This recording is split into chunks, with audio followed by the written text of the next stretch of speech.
Alright, today we have an Akai GX-365D, and this is what the problem is with it. Here we have, you can see the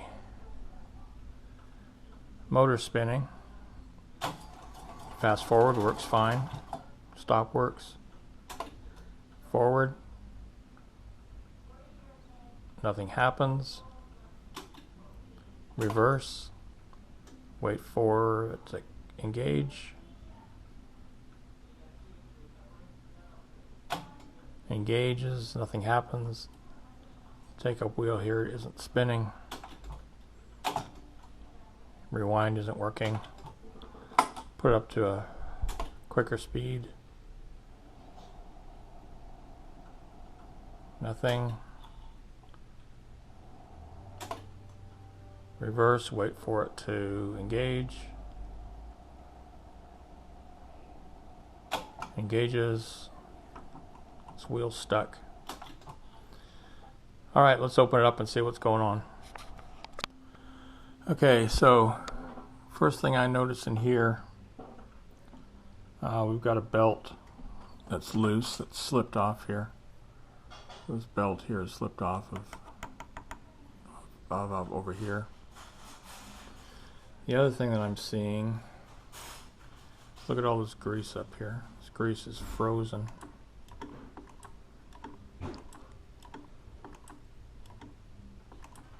So I'm not even sure if this plunger is working. If it is, it's fighting against all of this bad grease.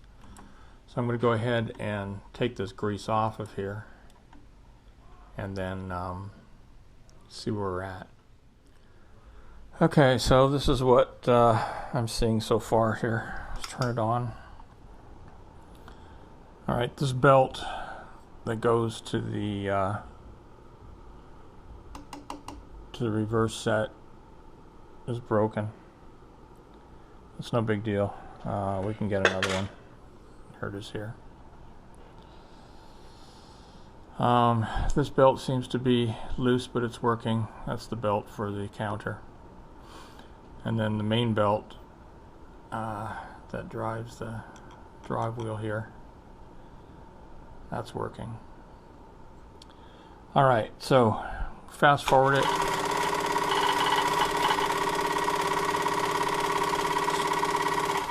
It's noisy, but it works. Alright, now when we hit the forward, then this solenoid here should activate, pulling this up. Okay, so this is where the pinch wheel goes. That should pull that up. And I've cleaned a lot of the grease off of it. It's a whole lot better than it was, but it's still binding a little bit here. So there's not, when I put it on forward, you see that this wheel here goes. This one here is sticking.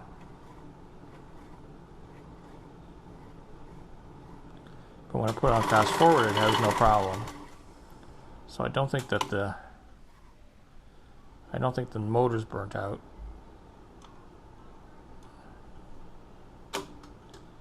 And you can see that the solenoid here isn't coming up. But when you push it up here, now the solenoid's holding.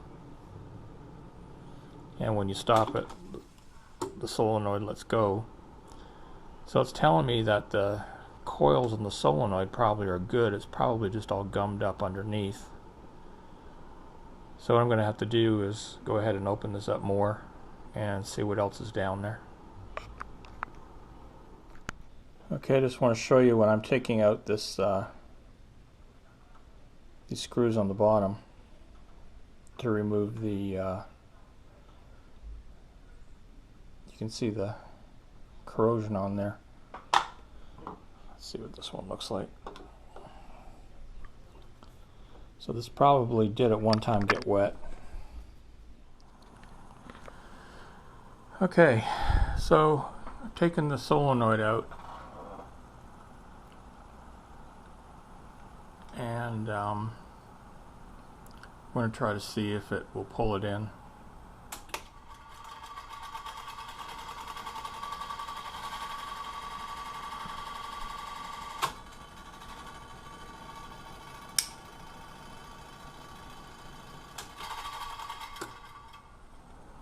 Try it again here.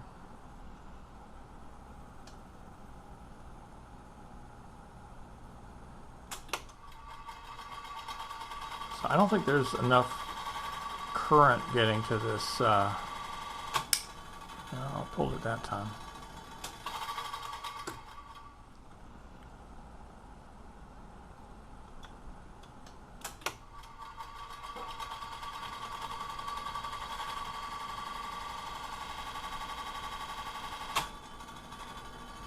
Nope. Yeah, that solenoid is just really, really weak. But the one thing that I want to look at is this switch right here. What this switch does is once the solenoid pulls down the arm, this arm gets pulled into that switch, which reduces the current and the voltage to the solenoid. Well, I guess reduces the current of the solenoid. So what I'm going to do is I'm going to see what the voltage is across this while we're doing this. Let me just do this one more time, and I'll get a voltage of what's happening across this solenoid when it acts. Okay, so it's 0 right now.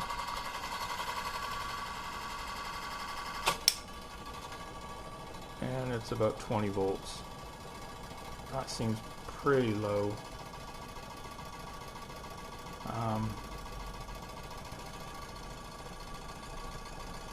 Let me see what that switch is doing.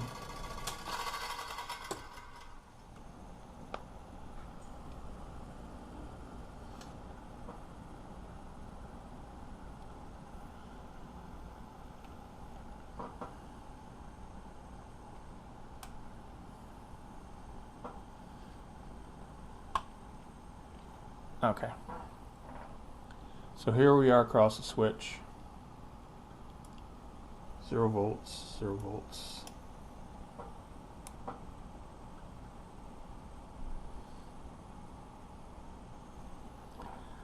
Alright, let's turn this on.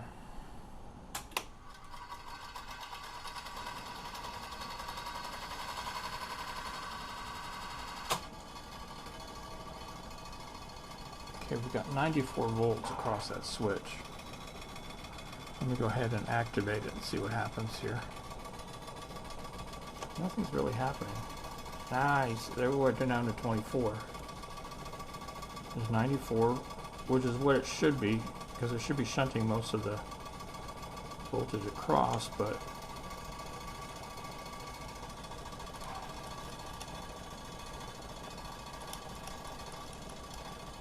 it should fall when this switch is open.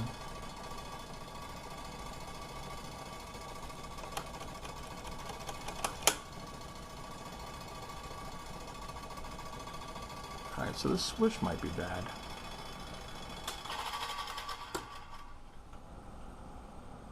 Or something in the circuit might be bad that's causing that switch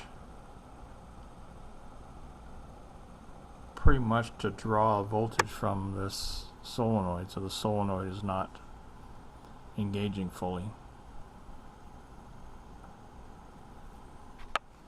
Okay, so what I did is I just took some deoxit to the switch and worked it around a bit. And let's see what it's doing on the meter now. Go ahead and turn it on. Right now it's 0 volts. And when that relay latches, and we're at 10 millivolts. That's quite a difference from that 90 volts that we were seeing before. Let's go ahead and close the switch, and we're at 92 volts. When I let the switch go, we're basically down to 0. Okay, so that switch was dirty.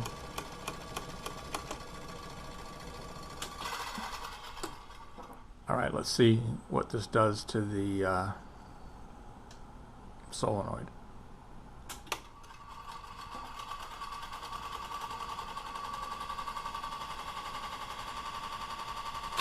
Aha! That's how it should be. Try it one more time. Let's just see what the voltage is across that solenoid when we're using it.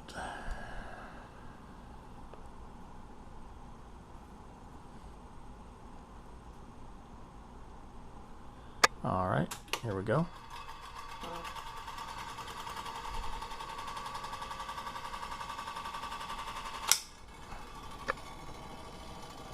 $105 volts.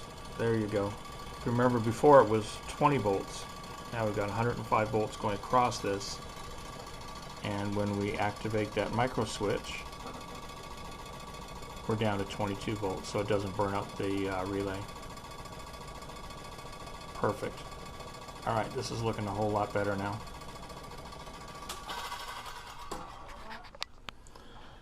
Okay, so we've got things back together again. Let me find my pointer. So we've got the solenoid put back in, and we have it attached to the arm here, which moves the tension wheel. Alright, so without having anything adjusted, let's see if this works. I have the meter on the on this micro switch, so we'll see what happens there. Alright, so take the stop off.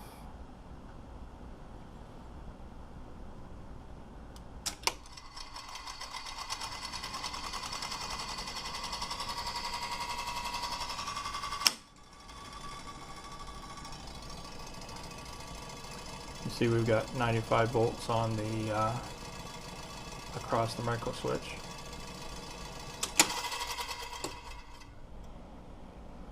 Alright, so let's look again here at this relay.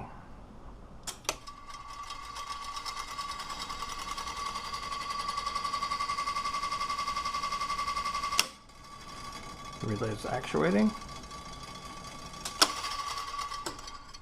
And let's have a look at this arm here that has the tension wheel on it.